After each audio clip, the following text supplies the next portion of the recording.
வணக்கம். ஆகாஷ்வாணி புதுச்சேரி செய்தி சுருக்கம் வாசிப்பவர் சரவணகுமார். பிரதமர் திரு நரேந்திர மோடி நாளை புதுச்சேரி விமான நிலையம் அருகே உள்ள எலிபேட் மைதானத்தில் அமைக்கப்பட்டுள்ள அரங்கில் புதுச்சேரிக்கான 2700 கோடி ரூபாய் மதிப்பிலான புதிய திட்டங்களை துவக்கி வைக்கிறார்.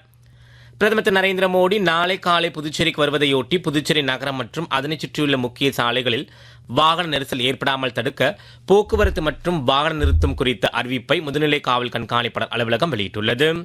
விழா நடைபெறும் இடங்களில் காலை 6 மணி முதல் மாலை 3 மணி வரை வாகனங்களை இயக்கவும் நிறுத்தவும் தடை விதிக்கப்பட்டுள்ளது. காரைக்காலை அடுத்த திருநள்ளாறு ஸ்ரீ சனீஸ்வர பகவான் கோவிலில் வரும் மார்ச் 6ஆம் தேதி நடைபெறவுள்ள சனிப்பெயர்ச்சி விழாவை முன்னிட்டு பக்தர்களின் பாதுகாப்பை உறுதி செய்யும் வகையில் காரைக்கால் மாவட்ட நிர்வாகம் சார்பில் இன்று விரிவான பேரிடர் மேலாண்மை ஒத்திகை நிகழ்ச்சி நடைபெற்றது. புதுச்சேரியில் இளம் பருவ பெண் குழந்தைகளுக்கு நாடு தழுவிய HPV தடுப்பூசி போடும் திட்டத்தை துணைநிலை ஆளுநர் திரு கைலாஷ்நாதன் இன்று துவக்கி வைத்தார். பெண் குழந்தைகளை காப்பாற்றுவதற்காக மத்திய அரசு நல்ல முயற்சி எடுத்துள்ளதாக அவர் அப்போது தெரிவித்தார்.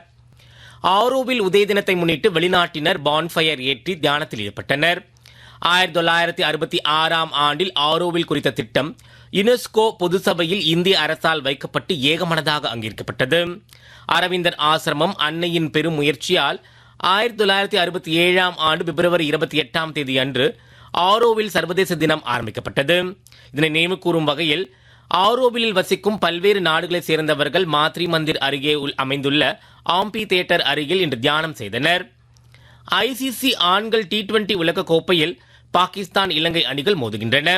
டாஸ் வென்ற இலங்கை அணி பந்துவீச்சை தேர்வு செய்துள்ளது.